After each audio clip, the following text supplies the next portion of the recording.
I told my husband I was pregnant, and he spiraled. "You've ruined everything. I never wanted this." That night, he stuffed a suitcase and moved in with his younger coworker. His parents backed him. I was alone until years later, he came crawling back. We'd been married 4 years, together 7. Kids were a one-day topic, never on a schedule. I was on birth control, but 3 months ago, I got a nasty stomach bug antibiotics, and the pill don't always mix. When my period was late, I brushed it off. My cycle goes wonky under stress, and work was intense. Then came morning nausea and sore breasts. On my lunch break, I bought a test. 2 lines. Over the next 2 days, I took 3 more, every one positive. I felt shocked and scared, but also quietly thrilled. It wasn't planned, yet once the surprise faded, I started imagining us as a family. I've always wanted to be a mom, and I believed Chad would come around after the initial jolt. I waited a week to tell him, and tried to make it special, no Instagram fanfare, just us. I cooked his favorite lasagna with garlic bread, set out his bourbon, sparkling cider for me, and wore the blue dress he loves. While cooking, I rehearsed the words. A joke? A blunt reveal? I chose simple. After dinner, I have news. It'll change our lives. He got home around 7, later than usual, glued to his phone, typical lately, with his big project. He barely acknowledged the meal, muttered, "Looks good," and poured a heavy bourbon. He was monosyllabic through dinner. I asked about his day and the project. He shrugged everything off. I blamed stress. After we ate, I took his hand. "Chad, I'm pregnant." Silence stretched. His face drained, then twisted into something I'd never seen, fear-edged with anger. He asked if I was kidding. I told him I'd taken 4 tests. That's when it blew up. "You ruined everything. I didn't want this." I explained the antibiotics likely interfered with my birth control, and that we could handle this like other challenges. He then admitted he might never have wanted kids. He'd agreed to, someday, just to keep me happy. I asked if there was someone else. His expression answered before he did. Finally, he confessed. He'd been seeing Vanessa, the brilliant teammate with fresh ideas, 24, 7 years younger than me. As that double punch landed, he started packing not an overnight bag, a full suitcase. My husband was leaving the same night I told him I was pregnant. He said he'd go to Vanessa's, for now. Within 30 minutes, he was at the door, saying he'd grab the rest later. I asked if he was truly walking out on his pregnant wife. "I can't be a dad. I'm not ready." I said no one's ever fully ready. He mumbled, "Sorry," promised to call in a few days, and left. The apartment went painfully quiet. One moment, I was sharing life-changing news. The next, my husband was gone off to his younger girlfriend, leaving me and our baby. I called my best friend, Julie, sobbing. She rushed over and held me while I kept repeating, "I thought I knew him." Morning came with nausea and reality. Julie made toast and tea, urging me to eat for the baby. I touched my stomach. Whatever Chad decided, this child was mine. Calls to Chad went straight to voicemail. Texts begging him not to shut me out were ignored. Anger started replacing shock. I booked my first prenatal appointment. I would move forward with, or without him. That evening, his mother, Rebecca, phoned. She said Chad needed time, that he was too young for a family. He was 31. She suggested I consider options, skirting the word, but implying termination. I told her I was keeping her grandchild. I hung up shaking, finally understanding how Chad got so coddled. The next days were a blur. I worked, contacted a lawyer, priced childcare, and ran numbers to make single motherhood possible. 3 days after leaving, Chad texted not to apologize, but to say he was at Vanessa's and would send money for bills. When I asked to talk face-to-face, he said he needed space. A week passed, then 2. He swung by while I was at work, grabbed more things, left his keys, and a note. Rent paid through next month. He'd talk divorce after meeting a lawyer. Just like that. I went to my first appointment alone. Hearing that rapid whoosh of a heartbeat cracked me open. The tech handed me a tiny ultrasound printout, a bean-shaped blur that was already my baby. I stuck it on the fridge. No matter what happened with Chad, this little person needed me. 3 weeks after he left, his dad, Roland, called. He asked how I was, then tried to smooth over Rebecca's suggestions, saying they were worried about Chad's career and that my pregnancy was poor timing. Chad wasn't in a place to be a father. I reminded him I hadn't planned single motherhood either. He offered money, but made clear Chad should focus on work and on Vanessa. When I hung up, clarity hit. Chad chose Vanessa. His parents chose Chad. It was me and my baby now. Oddly, that certainty felt steadying. I told Julie I needed to move too many memories in that apartment. She offered her place until I found my own. For the first time since he left, I felt a spark of hope, not for us, but for my future with my child. It would be hard, but my baby would never feel unwanted by me. That would be enough. Tomorrow, I meet the lawyer to start the divorce. Chad thinks he can just walk away. We'll see. I'm down, not out. First update. A year has passed. Thank you to everyone who lifted me up. Your messages mattered more than you know. I have a son now.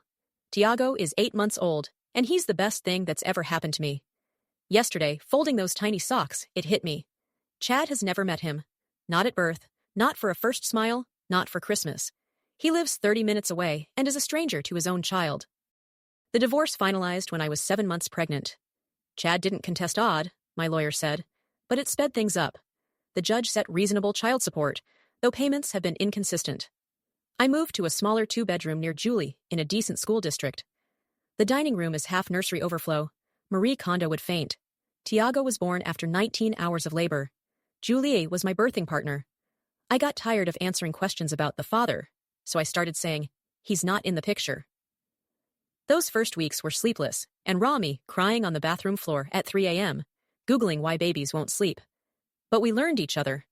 I can tell his hungry cry from his tired one. He loves terrible lullabies. His laugh lights the room. Work is complicated. I returned at 10 weeks because I needed the money. My boss, Anastasia, lets me work from home 2 days a week. Daycare costs more than rent. I found a place that doesn't require a second mortgage, but it's still brutal. Money has been the hardest. Support shows up, sometimes. Excuses flow when it doesn't. Car repairs, unexpected bills, job switches. Last month it was late because he and Vanessa were in Spain. I saw the photos before he answered my texts. I blocked them on social media for my sanity. Julie is my lifeline food, baby holding, showers, and zero judgment. She even threw a tiny shower when Chad's friends ghosted me. Chad's parents changed tune once Tiago arrived.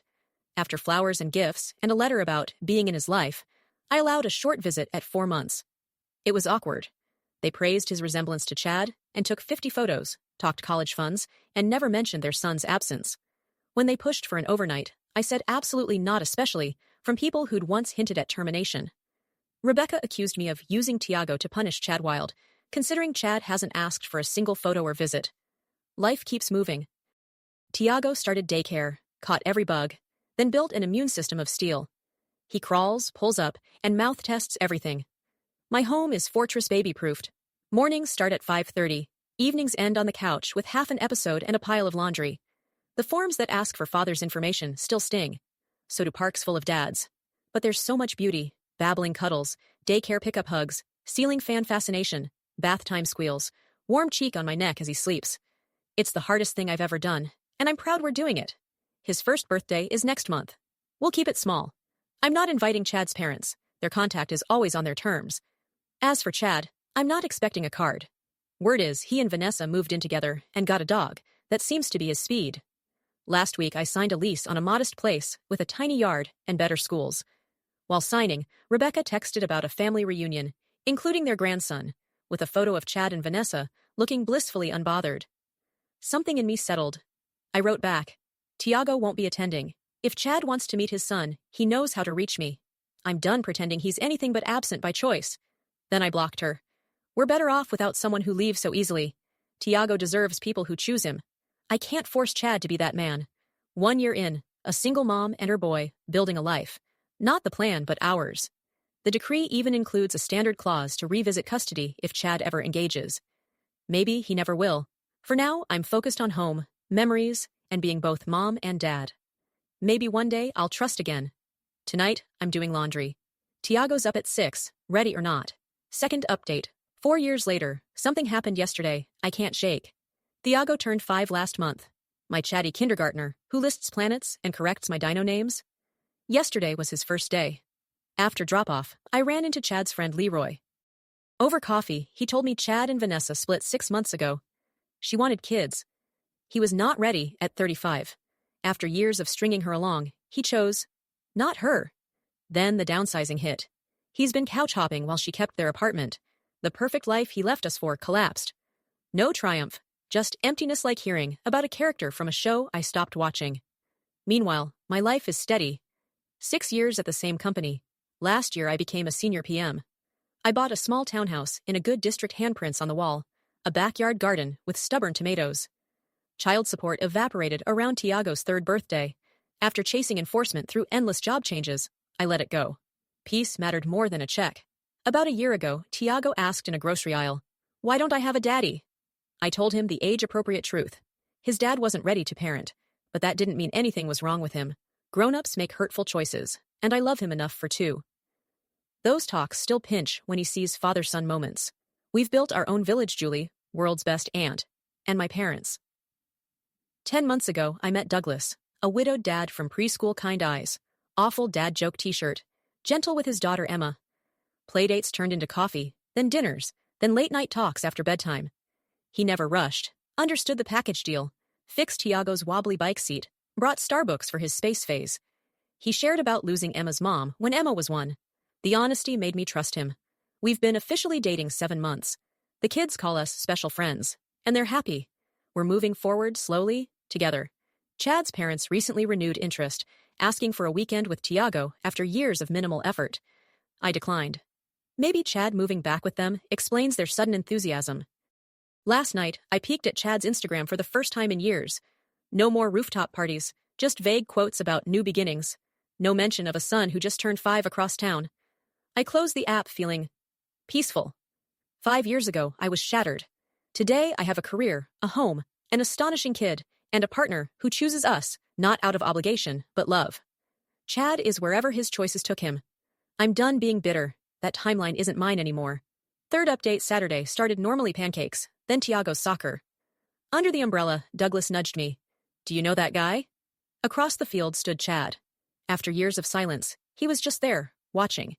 At halftime, as Tiago ran over for water, Chad approached. Tiago asked who the stranger was. Chad commented awkwardly on how big he'd gotten. I sent Tiago back and confronted Chad. He admitted his mother tipped him off to the schedule. Douglas introduced himself.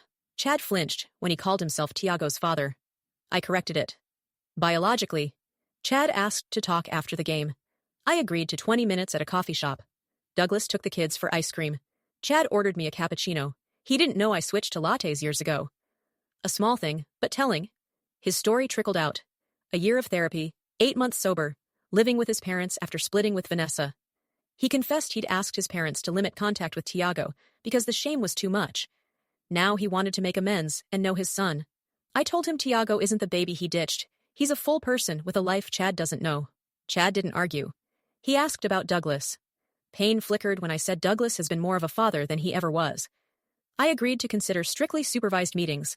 I'd be present, they'd be brief, and one disappearance ends it for good. 3 days later, after talking with Douglas and our family therapist, I set up a park visit. Telling Tiago was rough. Why now? Will Douglas come? Will his father like him? He wore his soccer jersey to show I'm good. It went, okay. Chad brought a Lego soccer set. They built while I watched. I noticed the same concentration face, the same eye crinkle. We did a few more supervised meetups. Then Chad asked to take him to a movie alone. Absolutely not. 3 weeks does not undo 7 years. He suggested all 3 of us go. Before I could answer, he arrived at my house with his parents, unannounced. They pushed moving forward as a family. Chad muttered he'd told them that wasn't the way. I sent them off. Chad asked to speak to me alone and said it. I still love you, Melissa. I never stopped. The audacity. He suggested we reunite as Tiago's real parents because our son deserves that chance.